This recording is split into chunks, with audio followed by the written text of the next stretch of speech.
Eh, Hoy vamos a ver, algo han visto ya seguramente, la semana pasada, que no pude estar yo, método gráfico y vamos a ver método simplex. La clase va a ser teórico-práctica, así que vamos a tomar ahí un ejercicio que lo dejé, lo subí en la pestaña que dice IOP, programación lineal, que sería justamente la unidad de programación lineal. Y bueno, justo al final hay un PDF que dice plantear el modelo de programación lineal, gráfico y método simplex. Es un problema muy simple para que justamente lo podamos resolver durante la clase viendo los métodos. El método simple que está un poco más desarrollado en otro de los PDF que está disponible ahí. eh,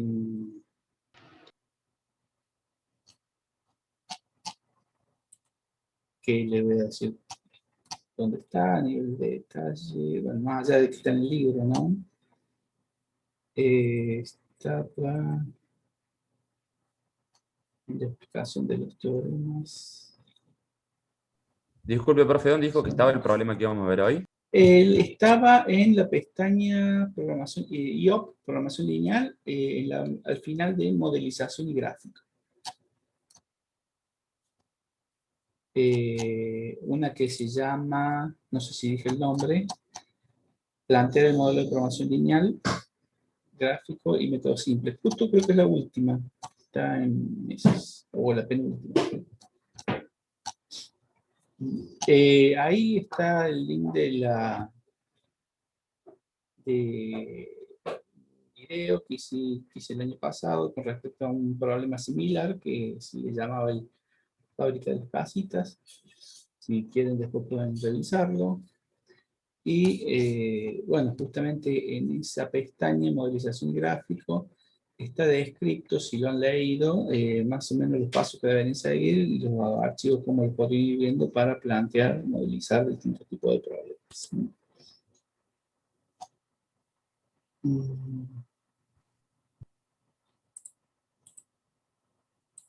Después, el método simplex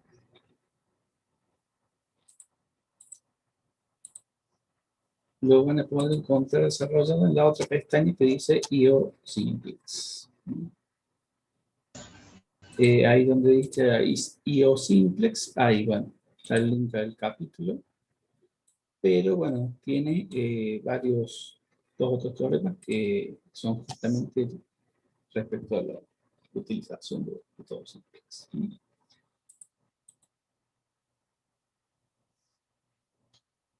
Estoy mirando ahí en los archivos.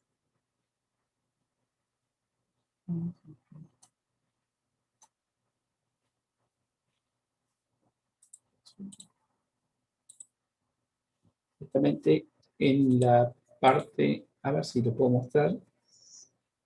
Bueno, un segundo, lo voy a ver si puedo mostrar.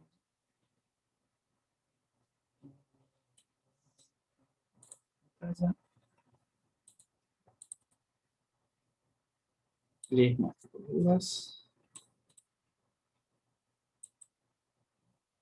Para los que no tienen muchas ganas de leer muchas cosas. Vamos, modelización. Como les he comentado, al final está esta opción que dice plantear el modelo de programación lineal metodológico. Y después, si quieren ver, hay una opción en IOSimplex al final. Les recomiendo revisar todo, por supuesto, pero hay una opción que dice método simple resumen. Esa opción detalla el método simple, paso a paso, con dos casos resueltos, explicado lo más sintéticamente posible. Bueno, después, si después de lo que veamos hoy, podrían revisar eso y tener casi completo método simple, solo faltarían los pasos especiales. Bien, vamos a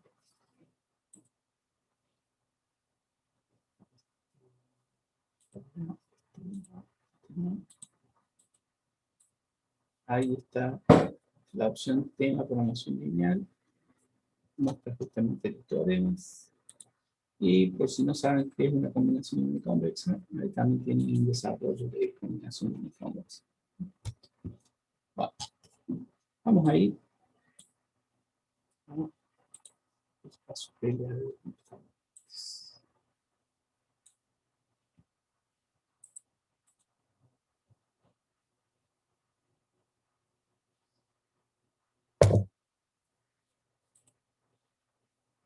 Vamos.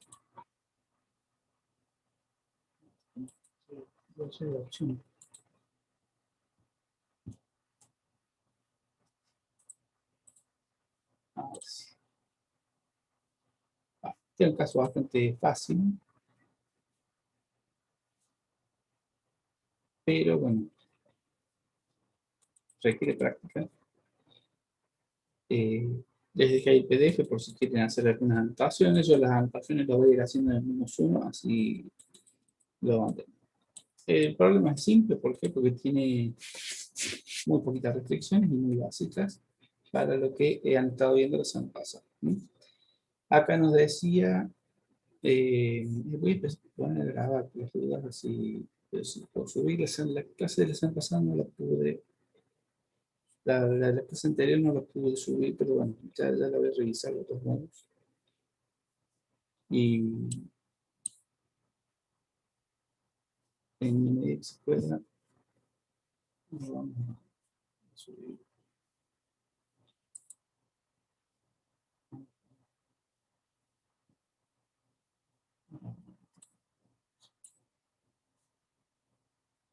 Sí, ya después puedo hacerlo directamente que se emita por YouTube a lo mejor y ahí ya siempre genialmente queda grabado, ¿no? Bueno, estábamos hablando de plantear un problema, resolver gráficamente y después hacer la tabla, la resolución por simplex. Quería ver, ¿han escrito algo en el chat? No sé si era... sí, me preguntan sobre las pruebas estructuradas. Se le van a anunciar con por lo menos una semana de anticipación. Son de media hora. Y van a ser cuando todos los grupos hayan terminado cada una de las unidades. Vamos a comenzar con una evaluación sin montaje sobre la unidad 1 y sobre la modalidad académica. Y a partir de ahí ya vamos a ir analizando, bueno, cuando cada uno va finalizando, normalmente 1 o 2 semanas después de que terminaron la emisión de clases sobre esos temas, para que tengan tiempo de revisar y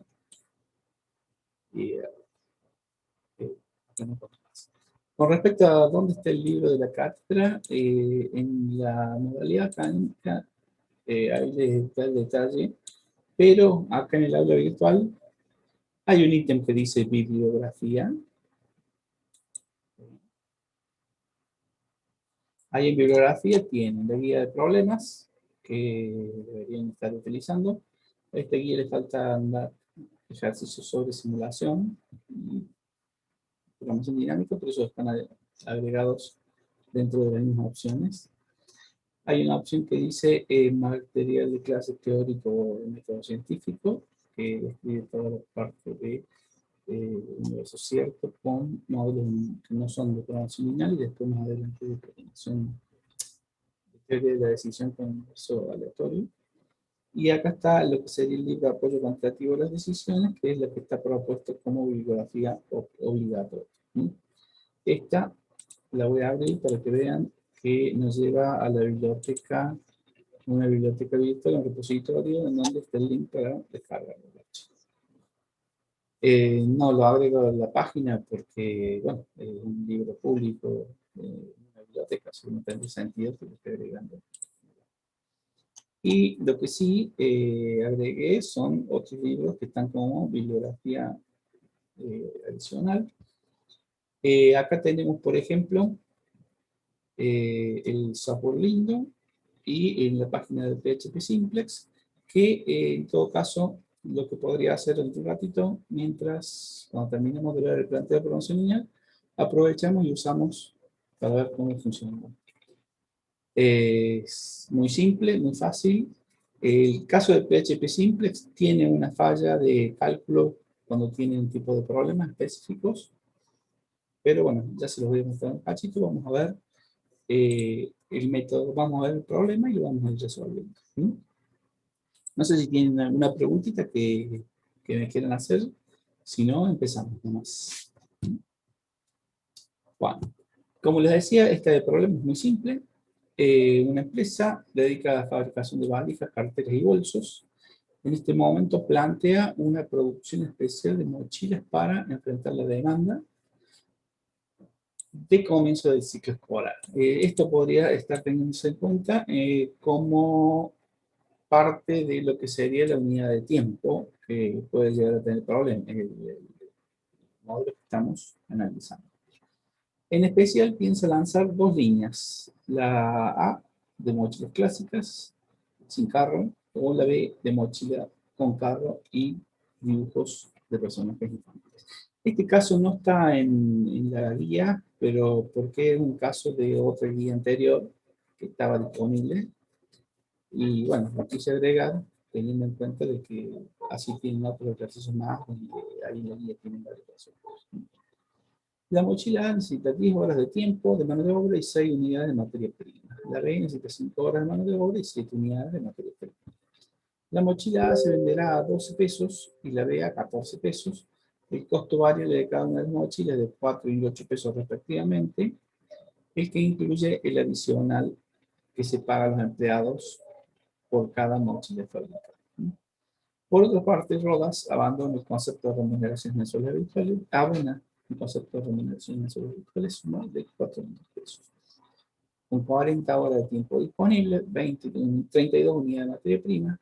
¿Cuántas mochilas de cada clase deberá fabricar la empresa para maximizar la contribución total? Bueno, si bien ahí tienen una clase virtual donde detalla puntualmente cada una de las partes que vamos a ir haciendo, vamos a describirla rápidamente mientras vemos un problema. Ya lo vimos un poco también en la primera clase y la semana pasada también lo deben haber visto, pero este tema es importante tenerlo bien claro para poder trabajar. Eso y voy a hacer una anotación. Cuando nosotros tenemos un problema, dijimos que teníamos que identificar el objetivo, identificar las variables como principal elemento a tener en cuenta. El objetivo puede ser visto desde dos puntos de vista, uno del decisor y otro el del analista. En realidad el analista va a describir el problema, el objetivo del problema, aunque el decisor lo que va a identificar es qué es lo que necesita para llegar a ese objetivo. Por ejemplo, en este caso, el decisor necesita saber cuántas mochilas de cada clase fabricar para maximizar la contribución total. Esta contribución total en realidad va a estar asociada a lo que sería cuándo vamos a entregar el tipo de producto y nos está faltando identificar en qué unidad de medida, pero si nosotros estamos viendo que lo que quiere es maximizar la contribución total, seguramente nos vamos a centrar en lo que sería el precio de venta y precio de costo, que nos van a estar dando una utilidad en pesos. Bien, entonces, si nosotros tenemos que describir el objetivo del decisor, él necesita saber cuántas mochilas de cada tipo fabricar para maximizar la contribución total. Pero si queremos describir el objetivo de nuestro problema, bueno, nuestro problema lo que va a querer es maximizar. A ver, alguien que quiere acompañarme, si no lo digo, maximizar la contribución en pesos a la utilidad, le vamos a poner pesos.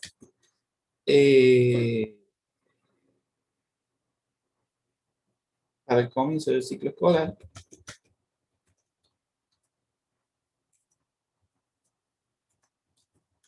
Ciclo escolar por la producción y venta de mochilas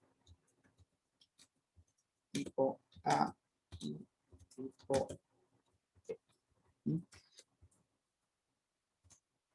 E. Pueden, si quieren, después usar una simplificación de ese objetivo para decir maximizar las utilidades. Pero si tienen que describir el objetivo del problema, tienen que tener todos esos elementos. Tienen que tener en cuenta qué medimos, en qué unidad de tiempo, en qué unidad de producto lo medimos, en qué unidad de tiempo lo vamos a tener en cuenta. En este caso podría haber sido para el periodo, porque es hasta un momento determinado. Y bueno, la última parte no es tan necesaria, pero si la ponemos nos va a ayudar mucho a la definición de las variables, porque ahora yo sé que la contribución la obtengo por la producción y venta de mochilas. Quiere decir que cuando quiero definir las variables, ya sé qué poner, ¿no?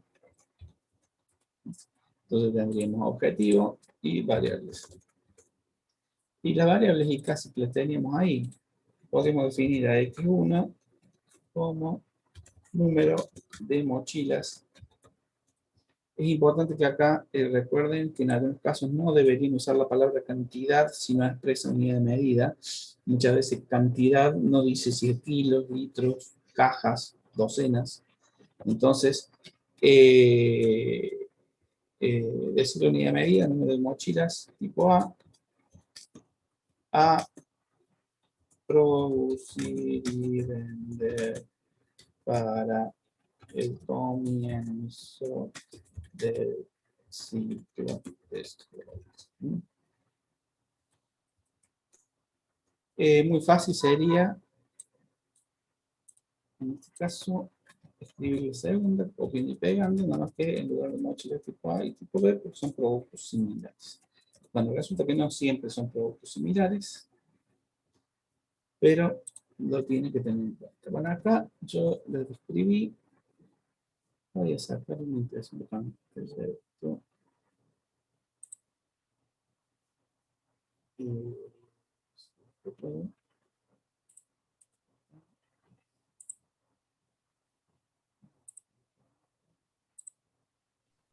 Profe, ¿qué dijo recién con respecto a las cantidades? Que no usemos cantidad porque... La palabra cantidad no expresa unidad de medida. Ah, bien. ¿Sí? O sea, yo digo cantidad de queso a utilizar. ¿Qué queso? Y bueno, si era queso rallar, sería cantidad de sobres probablemente. Si era queso en barra, será cantidad de barras. Si es queso cremoso, pueden ser cantidad de kilos. Si yo digo cantidad de queso, no me dice en qué unidad de medida lo mido. Entonces, después cuando lo quiera tratar de incorporar a las restricciones o a la función objetivo, me va a costar mucho identificar los coeficientes que me permitan hacer la transformación de unidades. No sé si quedó claro. Sí, sí, profe, gracias. A ver, uno normalmente trata de simplificar las respuestas, pero bueno, en este caso, para este tipo de cosas, no siempre es conveniente simplificar las respuestas. ¿Sí? De hecho, acá, fíjense que describí periodo, ¿sí? Y bueno, como era un periodo, no haría falta incluir la palabra periodo. Pero siempre es bueno tenerlo en cuenta. ¿Por qué? Porque a lo mejor el periodo incluye 4 semanas y los datos vienen dados semanalmente. ¿Sí? Entonces, ahí ya en algún momento tengo que hacer alguna transformación de unidades que me pueda llegar a afectar a nuestro problema. ¿Sí? Entonces, siempre tratemos de describir lo más completo posible el objetivo. De hecho, en los exámenes, seguramente, si no ponemos la unidad de producto, no ponemos la unidad de tiempo, o estará incorrecto o estará incompleto. A ver, ¿por qué es importante? Por ejemplo, si yo estuviera produciendo, creo que el ejemplo lo di la otra vez, estuviera produciendo vacas para faena y para producción de leche. Y si yo la mandé a faenar la vaca, no puedo volver a faenar de vuelta, pero si la unidad de tiempo es diaria y yo quiero ver una producción mensual, y bueno, la vaca que faeno me va a dar un solo ingreso, pero la vaca que produce leche va a tener 30 días para entregarme la mercadería, ¿no? O para extraerle la leche en este caso. Es decir, hay que tener bien claro cuál sería la unidad de tiempo y cómo vamos a estar viendo las transformaciones en los coeficientes técnicos del planteo de promoción lineal. ¿Puede ser? Seguimos si quieren. Bueno, asumo que puede ser, así que seguimos. Profe, una pregunta. ¿Podría volver ¿Sí? a decir cuáles eran las restricciones? Si Las puedes subir. restricciones. Bueno. No aclaré todavía la parte de las restricciones, pero lo vamos a marcar ahora. ¿Qué tipo de restricciones tendríamos acá? Ya habiendo definido las variables anteriormente, denme un segundito, vamos a anotar. Acá me está diciendo que tenemos disponible horas de mano de obra y unidades de materia prima. Y nos dice que hay disponible 40 horas de mano de obra y 32 unidades de materia prima. Es el único dato que nos está diciendo que haya limitaciones de algo. Son los únicos datos que tenemos en este caso disponibles como limitaciones. Acá hay una aclaración, por ejemplo, con que se hace un pago de suma de 4.000 pesos, pero hay que tener cuidado porque algunos datos no los vamos a tener, o sea, están disponibles, pero no necesariamente son útiles para nuestro caso. Ese también Entonces, sería una restricción, ¿no? Los cuatro. no, los 4.000 va a ser un dato que en realidad no me hace falta. Justamente acá iba a estar hablando del tema de lo que serían los supuestos de programación lineal, ¿no? Un supuesto de programación lineal es la no negatividad. Bueno, pero un supuesto que no hace, está dentro de la descripción de un problema de producción es, y yo no debo producir 0 unidades. O sea que normalmente si busco maximizar las utilidades, el producir 0 unidades sería solamente en el caso en que tengo pérdidas siempre en todo tipo de producción, por ejemplo. Entonces, es importante considerar la restricción de no negatividad. En caso de problemas de mínimo, es importante tener en cuenta que al menos debe haber restricciones que me limiten la capacidad de producción o la cantidad de producción mínima. Porque si yo quiero minimizar costos y no tengo un límite mínimo a producir, y bueno, el costo mínimo, o sea, generalmente lo tengo con no producir nada.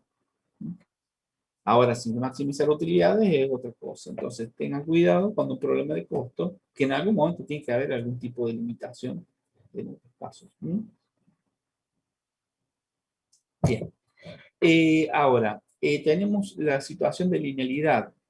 En este caso, esto corresponde a los 4.000, corresponde a un costo fijo. Es decir, cuando tenemos un costo fijo, mejor dicho, cuando tenemos un costo, por ejemplo, los 4 pesos y los 8 pesos que de cada mochila que tenemos acá, esos seguramente van a ir restados o van a ir calculados como parte de la utilidad. Pero cuando tenemos un costo fijo, para evitar el problema de la linealidad, directamente no lo vamos a incluir dentro del cálculo del objetivo.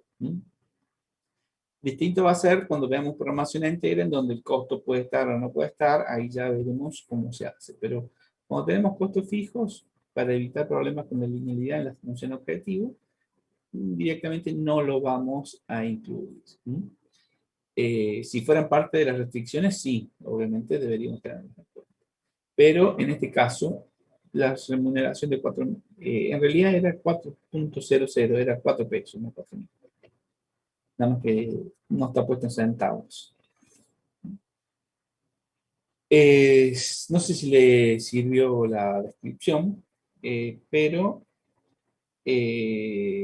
tendríamos entonces dos restricciones, una de la disponibilidad de horas de mano de obra para la producción antes de el comienzo del ciclo escolar y la disponibilidad de materia prima.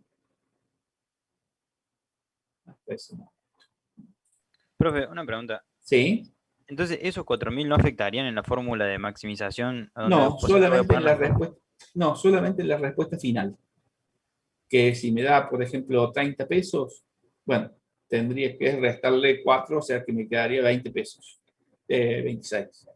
30 más 4, 26. O sea, solamente en la respuesta que le tengamos que dar, a ver, si yo quiero maximizar la contribución a las utilidades, supongamos que la contribución del problema fue de 30 y la pregunta me dice, ¿cuánto va a tener de utilidad entonces el dueño de la empresa?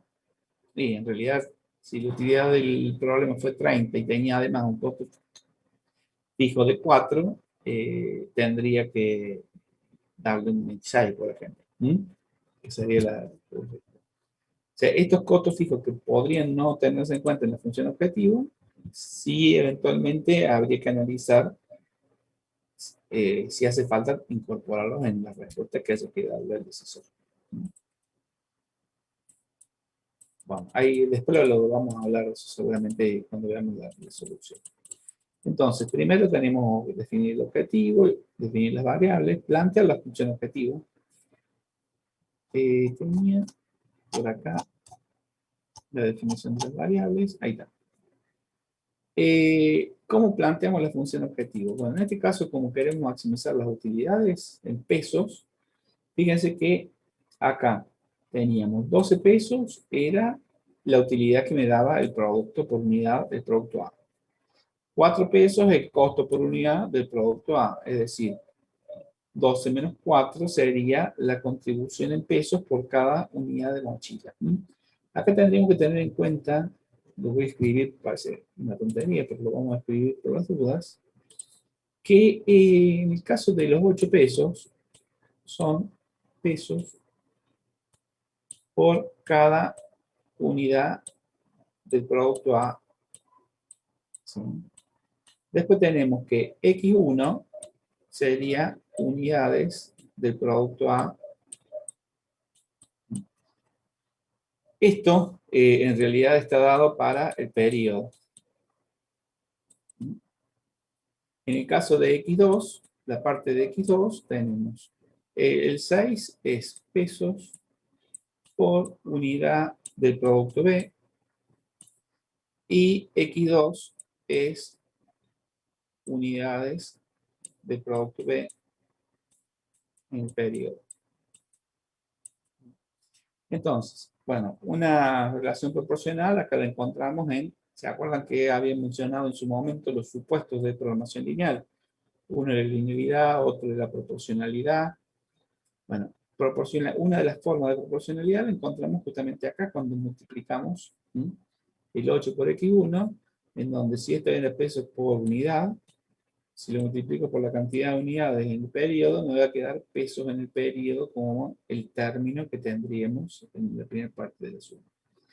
En el segundo término tenemos pesos por cada unidad de B por la cantidad de unidades en el periodo. Acá me estaría quedando pesos por periodo. Ahora, uno de los supuestos de programación lineal es la aditividad. Es decir, si yo tengo dos términos que son pesos por periodo, puedo sumarlos y me estaría dando en realidad pesos en el periodo el valor de la función objetivo, que es un número, en este caso corresponde a la variable z. Siempre que tenemos que tener en cuenta que hay que mantener la homogeneidad de todos los términos. En este caso, en el objetivo, en el lado izquierdo está el valor de la función objetivo, en el lado derecho está la función que estamos tratando de maximizar. En las restricciones, en el lado izquierdo tenemos cómo usamos los recursos y en el lado derecho la disponibilidad de los recursos. Entonces, siempre recordar que tenemos que utilizar todos los términos de manera homogénea. Si no, obviamente va a haber un conflicto en la interpretación de los cálculos. Bien, vamos a borrar esto y vamos a continuar, salvo que tengan alguna otra pregunta. Seguimos.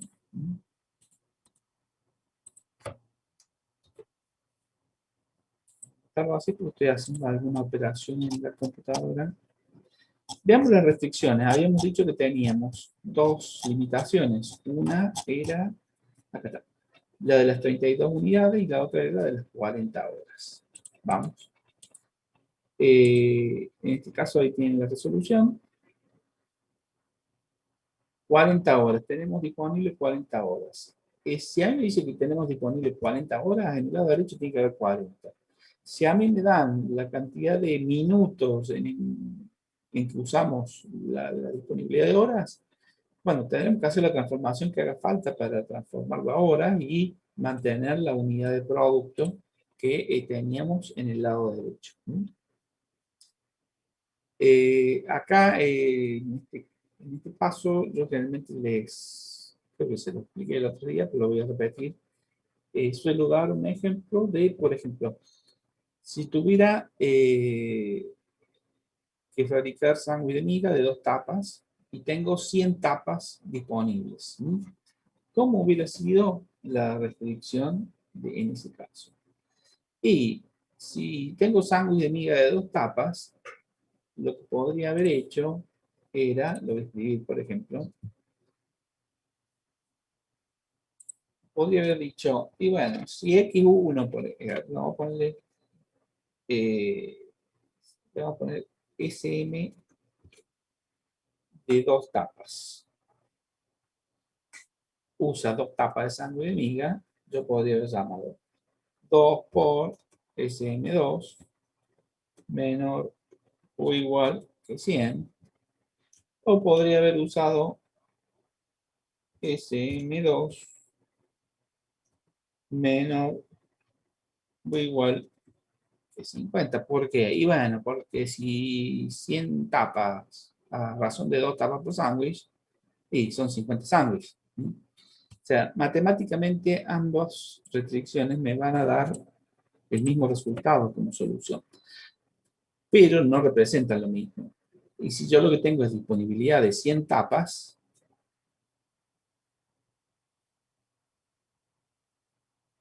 estaba viendo en el chat, quería ver que me escribieron, porque me estaban preguntando justo sobre eso. Siempre, siempre el lado derecho tiene que dar un número en el caso de que en alguna restricción esté afectada por una variable, tenemos que pasarle al lado izquierdo. Sí, sí, exactamente. O sea, nosotros cuando armamos las restricciones, vamos a tener siempre en el lado izquierdo todas las variables y en el lado derecho valores numéricos, pero al momento de plantearlas, a veces es más fácil plantearlas de los dos lados. Cuando lo vamos a resolver, siempre tiene que estar puesto de esa forma.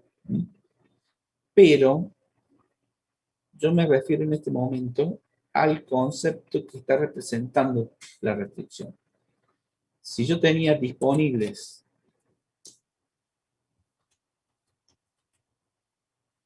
100 tapas,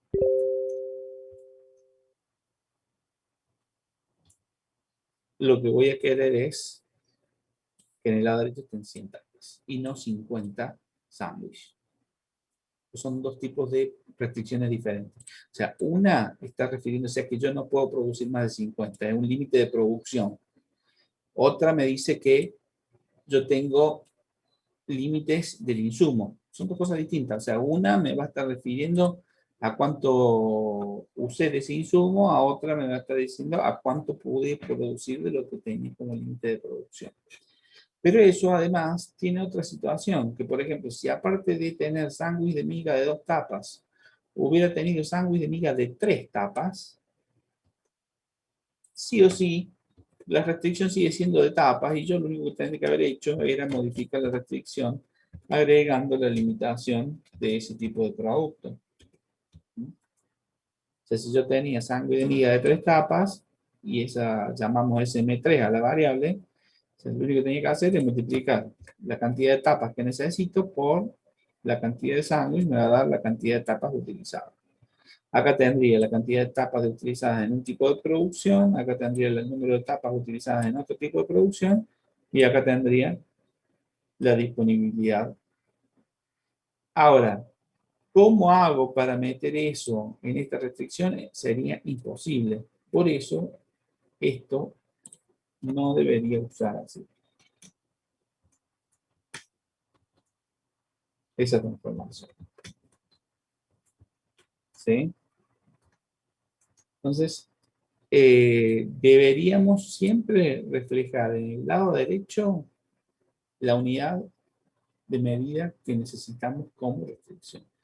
Si mi limitación son horas de mano de obra, y bueno, en el lado derecho debería haber horas de mano de obra, salvo que sea indiferente usar algo. Pero aparte de eso, acá tendríamos que tener otra situación. Fíjense que si yo fabrico 10 unidades, en esta restricción me estaría diciendo que me sobraron 80 tapas. A eso le llamamos variable de holgura. Ahora, en esto me estaría diciendo que yo no pude producir 40 unidades. O sea que la variable de holgura va a representar unidades diferentes. Así que tendríamos que tener cuidado. Acá fíjense que la variable de holgura, o sea, si yo usé 70 unidades, 70 tapas, en el lado izquierdo me están faltando, están sobrando 30 unidades. Es decir, siempre tenemos que tratar de mantener el lado derecho en la unidad de medida que esté el tipo de producto o el tipo de limitación que estamos teniendo. En este caso, 40 son las horas disponibles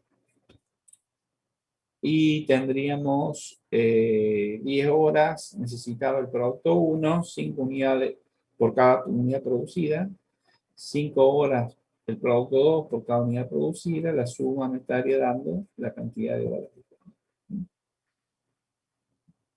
Voy a recordar de todos modos que teníamos la proporcionalidad, hay otro tipo de proporcionalidad cuando hablamos de porcentajes de producción, eso lo vamos a ver en todo caso en otro caso. Teníamos aditividad, teníamos la no negatividad, y uno de los supuestos con que trabajamos en programación lineal, que cuando veamos el otro tema lo tendremos que tener en cuenta, es la divisibilidad. O sea, producir media mochila sí sería factible porque vamos a asumir justamente la divisibilidad cuando hablamos de programación lineal. Es uno de los supuestos que cuando ese supuesto no se puede cumplir, trabajaremos con programación lineal entera. Mientras tanto, no hace falta describir nada. Siempre las variables van a ser no negativas.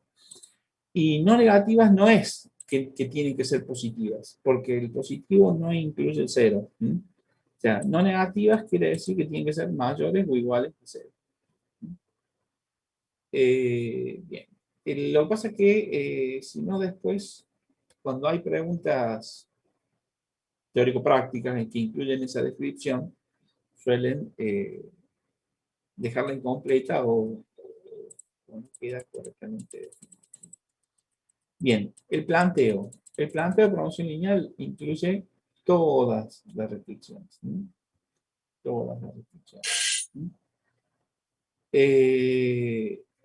O sea, tenemos el objetivo, la función objetivo, tenemos cada una de las restricciones en este cuadro. Voy a aprovechar esto para mostrarles cómo ahí copié, espero que me lo pegue después en el lindo. Voy a abrir el software lindo y les voy a mostrar cómo usarían el software lindo. Al software lindo,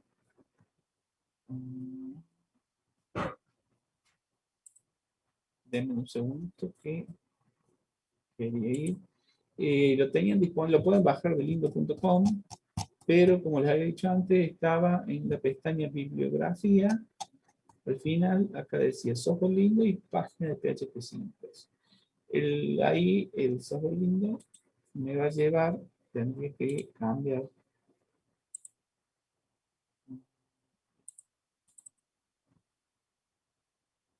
Ahí tienen, voy a achicar un poco para que se vea mejor. esto, si bien es una pavada utilizarlo, cuando no lo saben usar, nos hace renegar muchísimo. Bien. Creo que ahí se está viendo bien. Bien. Entonces, ¿qué vamos a tener que tener en cuenta? Cuando ejecutamos el software Windows, que es un software para DOS o para los Windows de primera época, bueno, primero suele tener problemas de instalación con Windows 7, porque Windows 7 tiene un problema con el uso de memoria de video, y bueno, Windows hace ese conflicto, que se soluciona marcando la pestaña que permita usar el video para los ojos en el mismo Windows. Los demás Windows creo que no tienen ningún problema. Vamos al planteo. Acá tenemos una pestaña. Normalmente, cuando queremos generar un nuevo programa, acá nos pide nuevo. Si lo queremos grabar, vamos a 6 como. Que tenemos que tener en cuenta que el formato que nos genera el Windows es LTX. Formato LTX, los archivos. Y bueno, el objetivo. Primero, cuando definimos el objetivo, que acá nosotros tenemos originalmente para maximizar Z igual a, bueno, acá el lindo tenemos que poner directamente la función. En el lindo tenemos 8x1 más x2, eso es exactamente igual. El punto, creo que era un punto decimal. En vez de sujeto A, acá necesita que se le pongamos subject to, y la restricción de no negatividad no hace falta escribirla. Lo que sí hace falta decirle que termina desde subject to hasta en es la lista de variables que tendríamos. Si hubiéramos necesitado identificar variables enteras o binarias, acá usaríamos gin x1, por ejemplo. En ese caso, nos incluiría después del en, definiríamos que la variable es entera. En este caso no lo vamos a usar. Pero bueno, acuérdense, las variables multiplicadas por el coeficiente, no hace falta el signo por. Y acá, el lindo no necesita escribirle el igual, le podemos poner directamente menos. Para comodidad nuestra, podemos ponerlo. Y después, ¿qué hay que hacer? O usar el puntero este para tirar los dardos, para hacer ejecutar, o ir a sol y sol. A eso nos hace, bueno, me sale la pantalla que dice, quiere hacer análisis de sensibilidad, le pone que sí, y me dice que encontró la solución.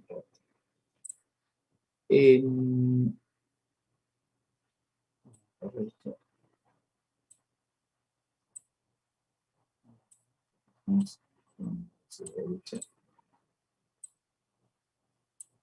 Bien, la solución acá nos va a decir lo siguiente. No me deja usar fracciones el lindo. Tengo que poner en decimales. Y tengo que tener cuidado, tratar de usar paréntesis bien. Bueno, necesita buen manejo de paréntesis. Bueno, el lindo que hace, llama 1 a la función objetivo, renglón 1, y llama renglón 2, 3, y 4 y 5 a cada una de las restricciones según el orden que fueron cargadas. Value es el valor de la variable en la solución, y en la función objetivo representa el valor de la solución óptima. Reduce cost igual price, no lo vemos por ahora, pero en la parte de método simplex hacen referencia a la fila CJ-ZJ, pero más que todo tienen que ver con el tema dualidad, ¿no? Y el análisis de sensibilidad no lo hemos visto, pero bueno, me permite identificar en una columna lo que sería el coeficiente actual, posible incremento y posible disminución de esos valores.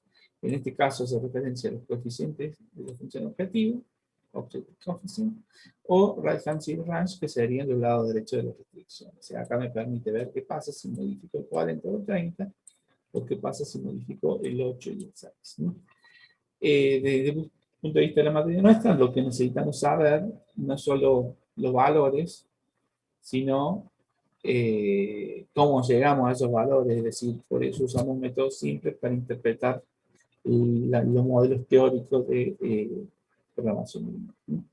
Tiene unas, vamos al planteito, fíjense que acá yo me puedo mover en las pantallas, pues si voy al planteo, dentro de reports, bueno, solución me muestra la solución, range me muestra el rango que están allá abajo, pero por ejemplo, formulation me muestra la formulación del modelo de forma que me quede bien ordenadito, o sea, más prolijito. Y hay una opción que me muestra, por ejemplo, Tableau, que me muestra la tabla en el formato lindo de lo que sería la tabla de simplex. Es decir, no es el mismo formato que usamos nosotros, pero los coeficientes van a ser los mismos. La primera renglón, row 1 era el objetivo, row 2, row 3 sería la fila 1 y fila 2 de la tabla que usemos con respecto a nuestro problema de programación. Bien, ese sería el lindo. Si por ahí en lugar de usar el lindo quieren usar el lingo, tendría que pasarme a... Bueno, no sé si tienen alguna preguntita del lindo, más que eso no necesitan saber porque es lo único que estamos buscando en realidad. Voy a compartir ahora el lingo, que es parecido, pero no tan parecido. O sea, para resolver problemas de programación lineal, este chiquitito, este es más grande. Bueno,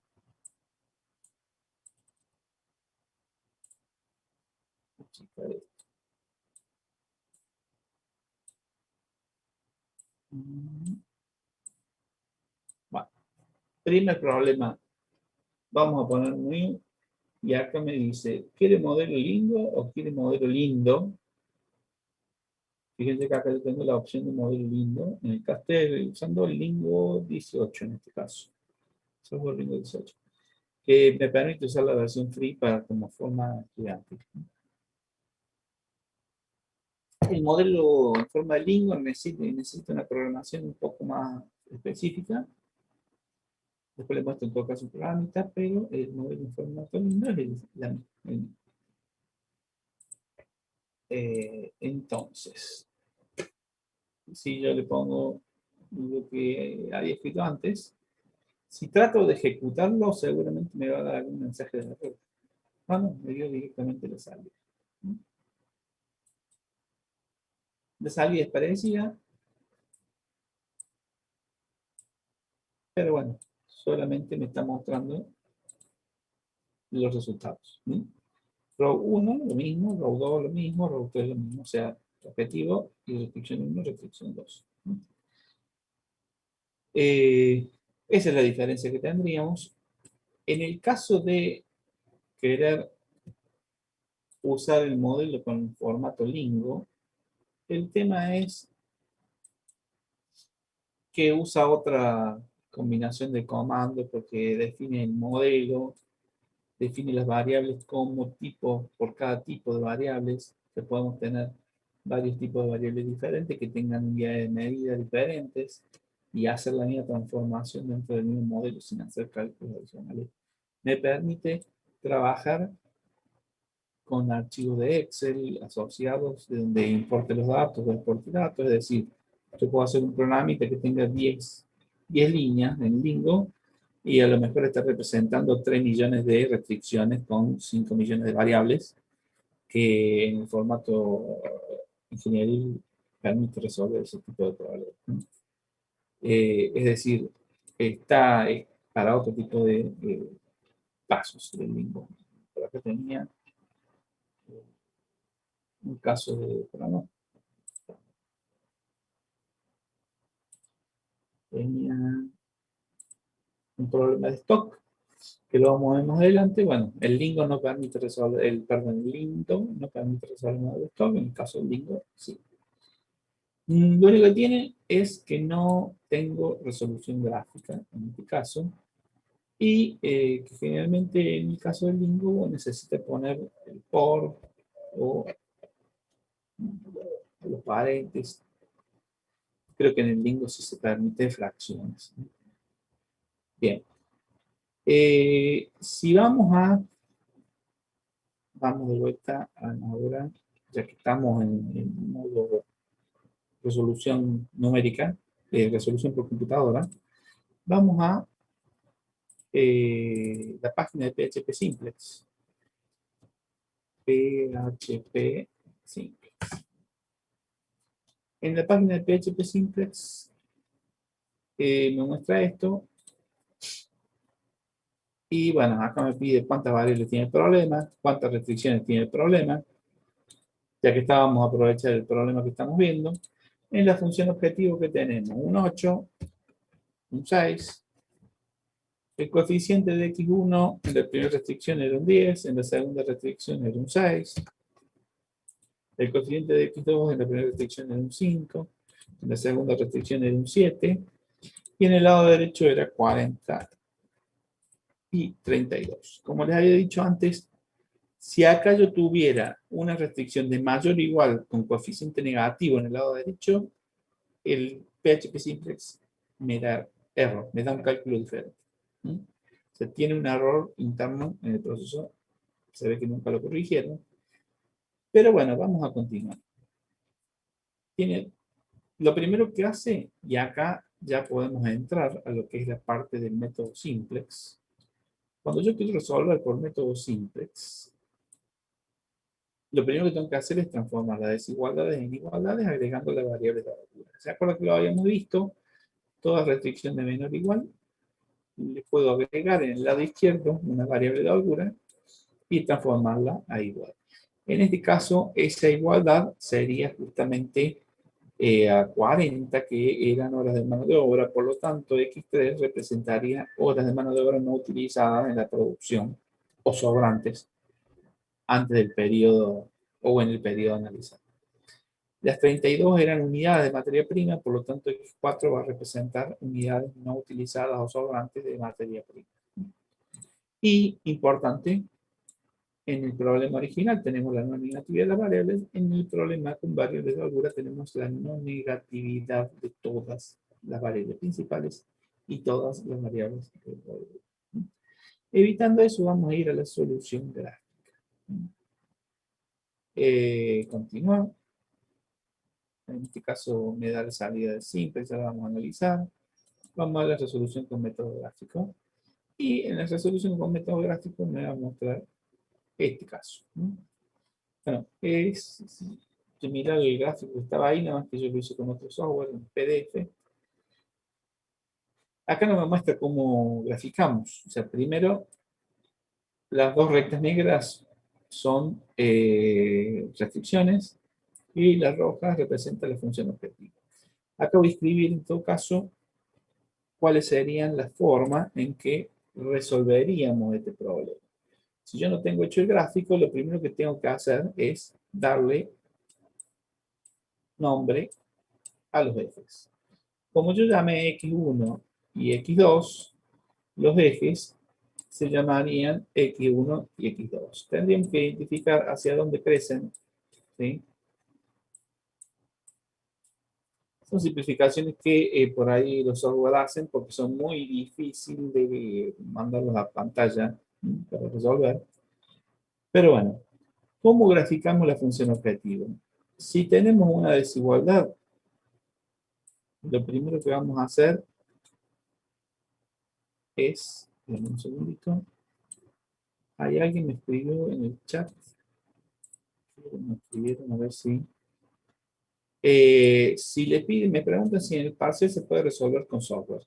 Bueno, es probable que si le piden resuelva con Simplex, lo que va a pedir es que dé las respuestas con Simplex, y si le dice, por ejemplo, use 2 decimales, lo va a tener que hacer a mano, sí o sí, porque no le van a dar los mismos resultados. O sea, si está pidiendo resuelva gráficamente, está pidiendo que use resolución gráfica a mano. Si le pide resuelva con Simplex, está pidiendo que resuelva con Simplex a mano. De todos modos, en el caso de la resolución a mano, ustedes van a tener el comprobante en papel que seguramente se los pueden llegar a pedir. Que en el caso de hacerlo en el software, en el Excel o como quieran usarlo, no van a tener ningún comprobante que demuestre cómo hicieron, si tienen algún error de cálculo. Es decir, no van a poder demostrar la veracidad de los resultados en el caso de que tengan algún tipo de error. Entonces, les pide a mano es porque estamos tratando de evaluar cómo hicieron, en este caso, la resolución usando ese método. Bueno, para este caso, nosotros tendríamos el planteo, inicialmente tendríamos el eje de coordenadas, no usamos las regiones negativas de la variable porque justamente la no negatividad nos hace trabajar en el primer cuadrado. Primero vamos a graficar lo que sería cada una de las restricciones. ¿Sí? La primera restricción, ¿qué tendríamos que hacer? Y si tenemos la desigualdad, lo que vamos a hacer primero es graficar la recta. Y ahí la forma más fácil es, tengo una recta, dos puntos. Tengo x1, tengo x2. ¿Qué valores pueden asumir esos dos puntos? Por ejemplo, cuando x1 vale 0, ¿cuánto valdría x2? Y si x1 vale 0, 5x2 vale 40, es decir, x2 sería 40 sobre 5, que eso me da 8. Otro punto podría ser cuando x2 vale 0. ¿Sí? Si x2 vale 0, ¿cuánto valdría x1? 40 sobre 10. Probablemente esto ya lo vieron. Esto me da un 4. Pero, como estamos viendo el método, yo lo tengo que escribir. Entonces, acá lo que tendríamos sería justamente dos puntos. Uno que dice, cuando x1 vale 0, x2 vale 8. Ese, en el gráfico, lo tenemos...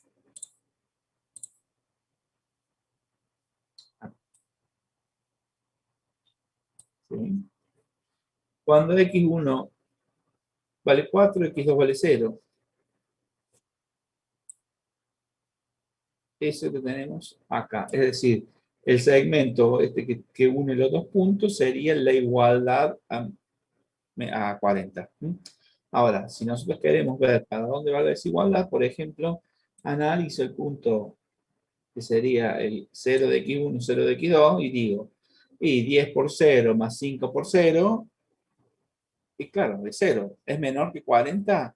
Sí, por lo tanto, toda la región que va hacia la izquierda sería una solución posible para esta restricción. Lo mismo deberíamos hacer con la segunda restricción. En este caso, la segunda restricción era 6. Acá vamos a tener que calcular. Bueno, no hace falta que lo calculen, pero sería bueno que lo calculen. Con decimales. ¿Está?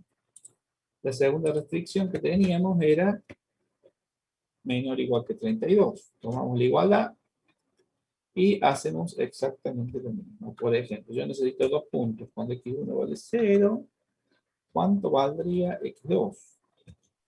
Y x2 valdría 32 dividido 7.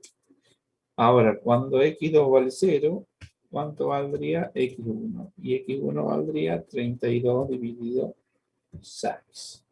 32 dividido 6 sería 6 por 5, 30. 5,16 creo que era.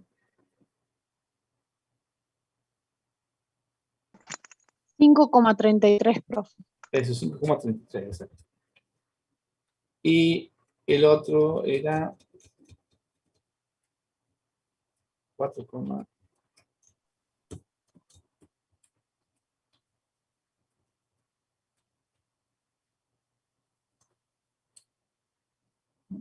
están. 4,57. Ese, normalmente lo que hago es, ahí sí uso Google para tener los resultados. Pero entonces, tenemos el 4,57. Lo ponemos. Y al 5,33 lo tendríamos por ahí. Entonces, la recta que unen ahí sería o sea, el segmento de la igualdad a 32, ¿no? Ahora, si nosotros queremos también hacer menor o igual, acá vamos a ver que la desigualdad tendría el semiplano correspondiente. Entonces, si tuviéramos que hacer, por ejemplo, vamos a hacer en azul, si marcamos todo lo que nos da como zona factible para la segunda restricción. Y si marco con marco con lila la primera restricción, tendríamos todo eso. ¿Dónde se juntan las dos restricciones? Y restricción de la negatividad. Entonces ahí lo que acabamos de hacer es encontrar el polígono convexo de soluciones posibles. Tomando bien recto, yo creo, así muy rápidamente, ¿no? Bien. Entonces, así lo que tendríamos es la zona factible de nuestro problema de programación lineal. Una vez que tenemos la zona factible de programación lineal, acá era importante considerar las definiciones que están en el aula virtual, sobre todo, solución posible básica. En este caso, todos los vértices son soluciones posibles básicas si están dentro del polígono. Serían soluciones no posibles básicas si están fuera del polígono. Por ejemplo, algo por acá es la solución no básica y no posible. Por acá sería una solución básica, no, es solución no básica y posible. Algo por acá sería una solución básica posible. Voy a sacar para que no me moleste eso. Teniendo el polígono, entonces, lo que vamos a hacer es graficar la función objetivo. Para graficar la función objetivo,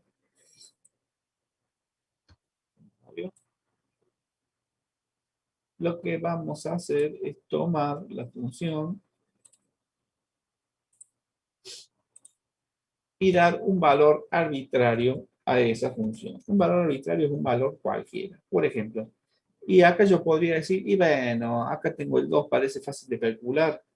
Hago que pase por el punto de x2, de x2 igual a 0, x1 igual a 2. Eso sería algo así como 8 por 2, 16. Y no, en vez de usar 16, podría usar 24. ¿Por qué elijo el 24 como valor arbitrario? Y porque es divisible por 8 y divisible por 6, no tengo que hacer mucho cálculo. Pero es un valor arbitrario, cualquiera. Profe, Podría haber usado 2000, por ejemplo. ¿Ah? una pregunta. Sí. Si nosotros ya hicimos el lindo, ¿podemos usar 36 creo que da? Si te piden resolución gráfica, es metodográfico. Claro. No, generalmente, a ver, sí, podés usar cualquier número que vos quieras. Acá es arbitrario. Así que no sería problema eso.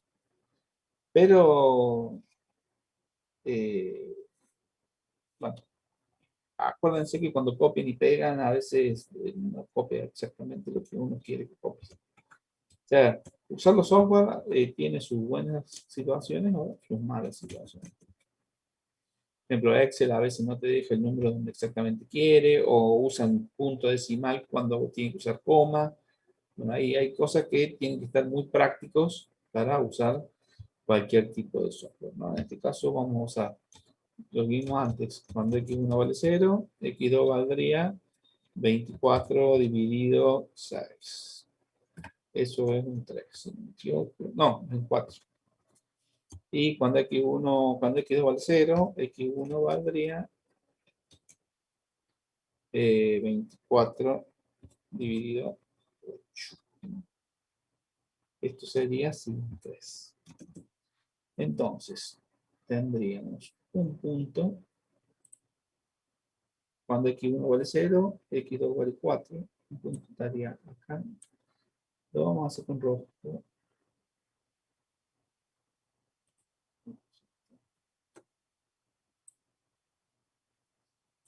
Y el otro es cuando x2 vale 0, x1 vale 3. Entonces, generalmente la función objetiva la hacemos con línea de puntos. Y acá lo que tenemos que decir es cómo maximizamos. O sea, el método lo que hace es buscar por comparación otra función objetivo cualquiera. Por ejemplo, yo siempre elijo la que pasa por el punto cero. A ver, esta que acabamos de graficar tenía un z igual a 24. Pero si pasa por el punto 0, 0, el z va a ser 0. Como el problema es de maximización, nosotros lo que vamos a querer es buscar una paralela a esas que sea lo más grande posible y que pase por el último vértice de nuestro problema de programación lineal. Obviamente, si usaban el 36, le dio ahí directamente el anterior. Lo que hubiera faltado es ver si realmente ese es el punto que maximizaba o no, haciendo una paralela que lo demuestre, ¿no? Si hubiéramos usado en lugar de 24, hubiéramos usado un 1000 o un 100, bueno, lo único que pasa es que hubiera sido un más chiquito el gráfico, pero tendríamos que haber hecho a escala. Entonces, esta solución sería la solución óptima.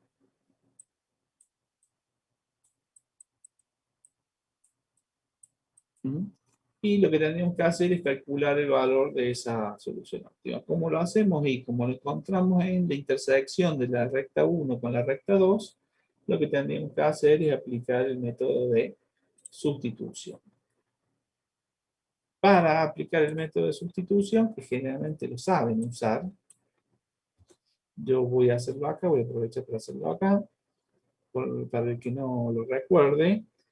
En el método de sustitución nosotros tomamos la primera restricción,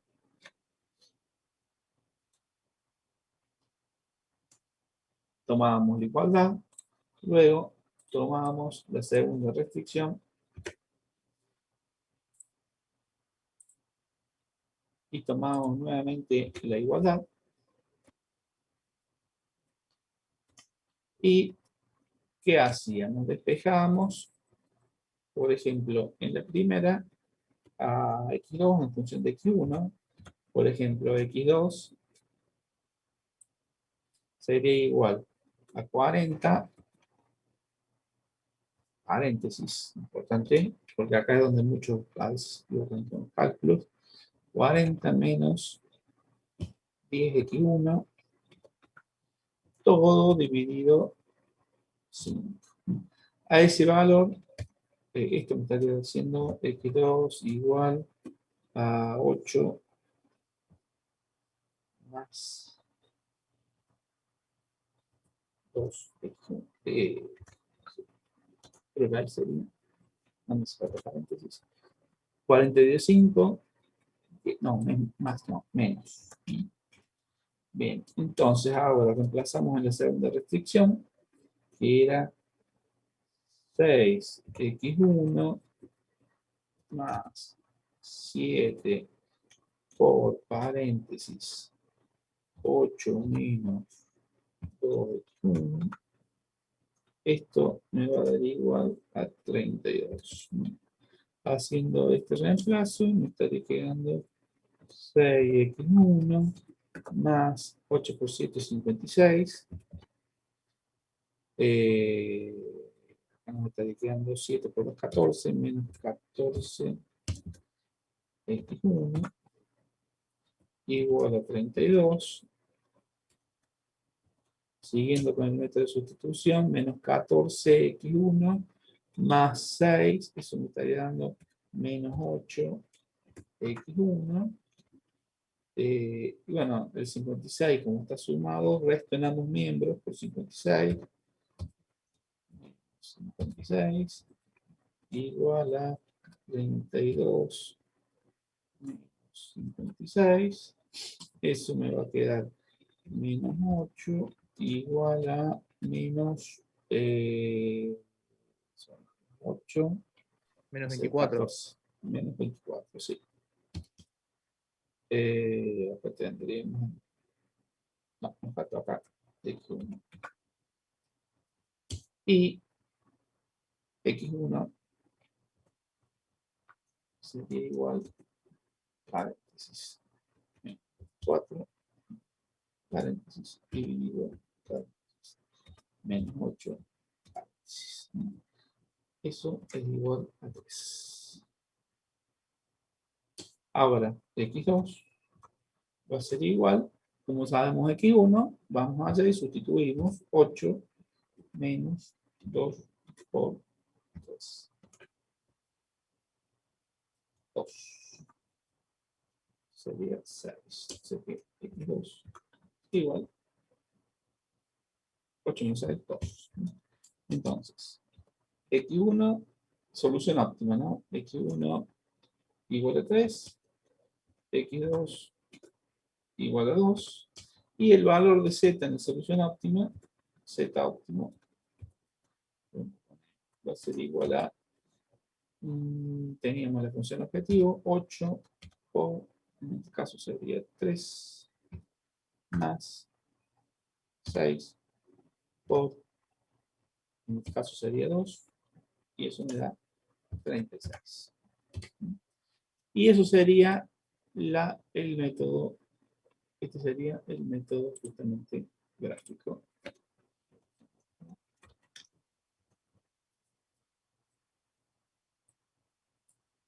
Y valor de Z.